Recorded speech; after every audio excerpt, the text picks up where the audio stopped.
আসসালামু আলাইকুম ওয়া রাহমাতুল্লাহ।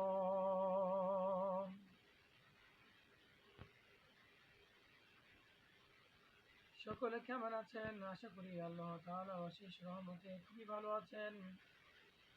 আর যদি কোনো কারণে ভালো না থেকে থাকেন, আল্লাহ রাব্বুল আলামিন আপনার সেই কারণের সেই বালা মুসিবত থেকে যেন হেফাজত করেন, সেই কামনা করি আমি আজকের এই আলোচনা শুরু করছি।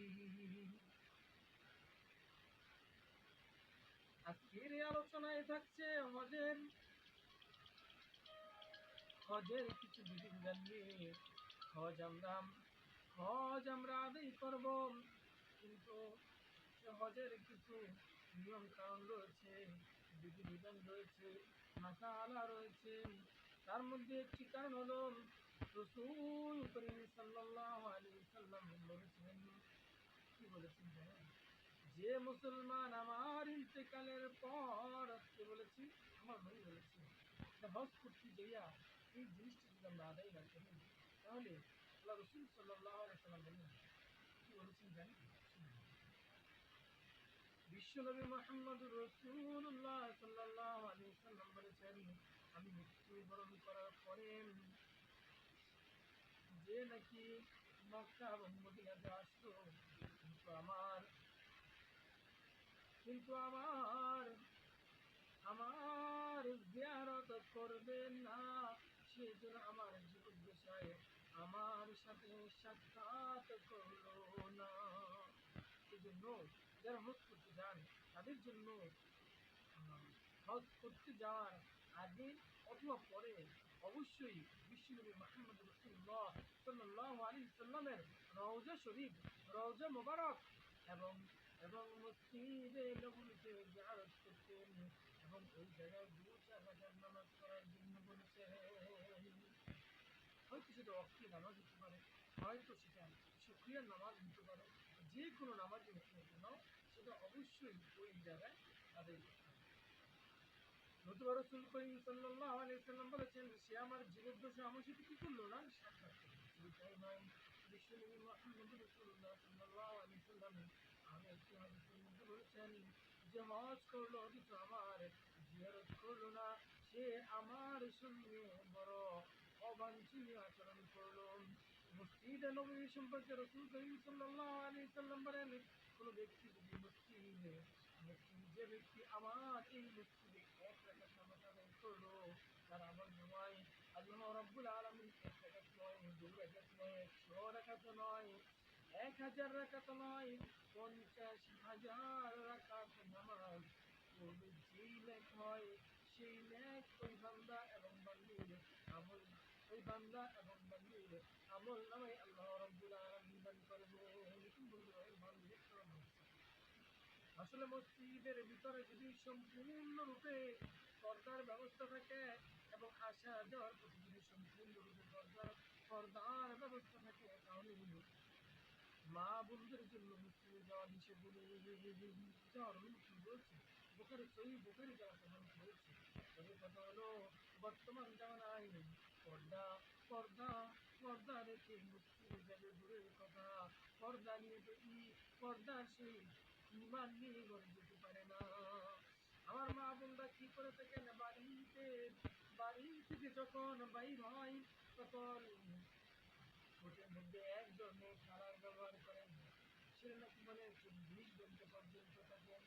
গালের মধ্যে, কপালের মধ্যে, চোখের মধ্যে, চোখের উপরে ভুরুর মধ্যে, নাকের মধ্যে ইত্যাদি যত জায়গা রয়েছে আকর্ষণীয় ভাবে সেজে গুজে ঘর থেকে বাইর হয়, বাইরে নিয়ে ব্যাগ পর্দা ভাবে চলাফেরা করে। ও আমার মা বোনরা, একটা হাদিস আজকে শুনে যান। বিশ্বনবী মুহাম্মদুর রাসূলুল্লাহ সাল্লাল্লাহু আলাইহি সাল্লাম যখন মেরাজে গিয়েছিলেন, যখন নাকি জান্নাতে প্রবেশ করলেন, যখন নাকি জাহান্নামে প্রবেশ করলেন, যখন নাকি আযাবের স্থানে প্রবেশ করলেন, জান্নাতে নয় জাহান্নামে যখন বিশ্বনবী মুহাম্মদ রাসূলুল্লাহ সাল্লাল্লাহু আলাইহি সাল্লাম প্রবেশ করলেন, যে দেখে অধিকাংশ নারীরাই হলেন জাহান্নামী। ও আমার মায়েরা, ও আমার বোনেরা, ভালোভাবে শুনবেন। আপনারা তখন রসুল করিম সাল্লাল্লাহু আলাইহি ওয়াসাল্লামের জমানায় নারীরা কিন্তু অনেক লজ্জা শরম বেশি ছিল। এখন তো মা বোনদের কোনো লজ্জা শরম হায়া এগুলো নেই বললেই চলে। এই জন্য আমার ভাইরা, ও আমার মায়েরা, ও আমার বোনেরা, ভালোভাবে শুনে নেন। বড় কঠিন জামানায় আমরা পতিত হয়ে গেছি। এ জামানা, এ জামানায় ইমান রাখা বড় কঠিন কাজ হয়ে দাঁড়িয়েছে। বর্তমানে বর্তমানে আমরা ইমান হারা হতে, বর্তমানে আমাদের ইমান রাখা বড় কঠিন হয়ে দাঁড়িয়েছে। ও আমার পানের ভাইরা, ও আমার পানের বোনেরা, ভালোভাবে শুনবেন যে এই জাহান্নামের আগুন থেকে যদি আপনারা বাঁচতে চান, তাহলে অবশ্যই অবশ্যই আপনাদের দুটো কাজ করতে হবে। কয়টা? এক নম্বরে আল্লাহ রাব্বুল আলামিন যা আপনাদের জন্য হুকুম করেছেন তা পালন করতে হবে। আর স্বামীর হুকুম মতো চলতে হবে। স্বামী যতক্ষণ পর্যন্ত শরীয়তে সম্মতভাবে আপনাদের জন্য আদেশ করবেন, ওই আদেশ পরিপূর্ণভাবে আদায় করতে হবে। যদি পরিপূর্ণভাবে আদায় না করেন, ও আমার বোনেরা, ভালোভাবে শুনবেন, তাহলে আপনাদের ঠিকানা হবে সেই জাহান্নাম, যে জাহান্নামের ভিতরে আপনাদেরকে প্রবেশ করা হবে।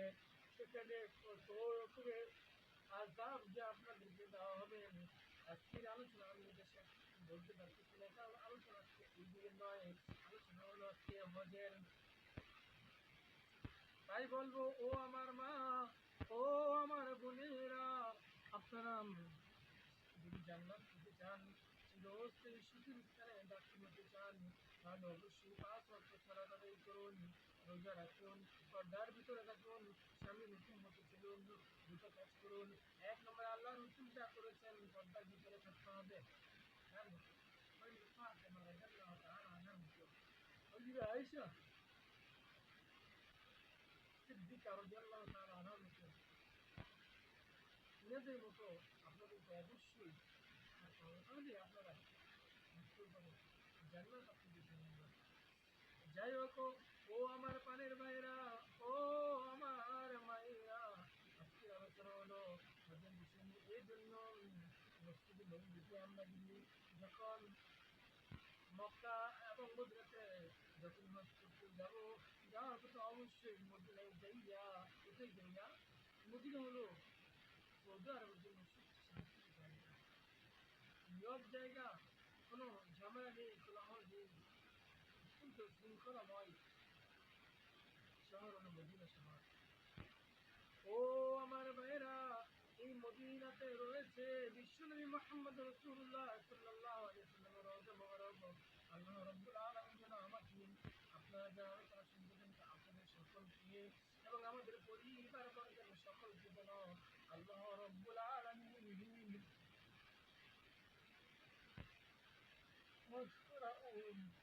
বিশ্বনবী মুহাম্মদ রাসূলুল্লাহ সাল্লাল্লাহু আলাইহি ওয়াসাল্লামের রওজা মুবারক জিয়ারত করার তৌফিক দান করেন।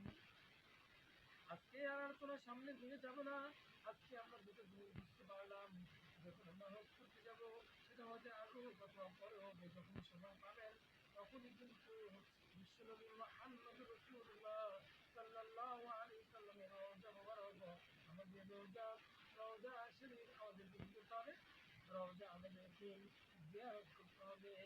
সকলের সকলের ইহলৌকিক মঙ্গল এবং পরলৌকিক মঙ্গল কামনা করে আমি আজকে আলোচনা থেকে বিদায় নিচ্ছি।